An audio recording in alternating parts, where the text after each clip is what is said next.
سلام، امیدوارم که حالتون خیلی خوب باشه. من روزبانی هستم از آکادمی مای دیوایس در خدمتتون هستم. خوش اومدید به اولین ویدیو از چالش 10 پروژه HTML CSS. با اولین پروژهش در خدمتتون هستیم. یه پروژه گلاس مورفیت زیبا داریم.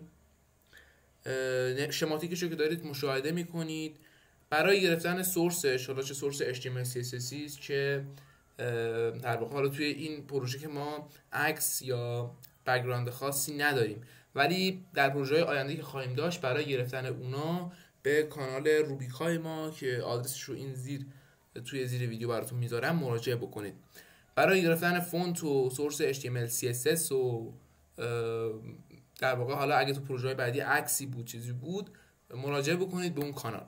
خب توی این پروژه ما گلاس مورفیت رو داریم. مثلا به اینجور پروژکت ها میگن گلاس مورفیت.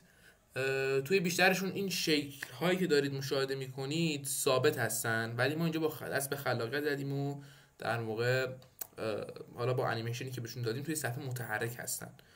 یه بک‌گراند زیبا، یه باکس اینجا داریم که هاور میشه روی اینپوتاش هاور میشه، در واقع رنگشون تیره تر میشه. میتونیم اینجا پسورد ها و ایمیل هامون رو وارد بکنیم و دومین لاگین رو بزنیم و خیلی راحت وارد میشیم. خب حالا بعد بریم سراغ کداش. با من همراه باشید.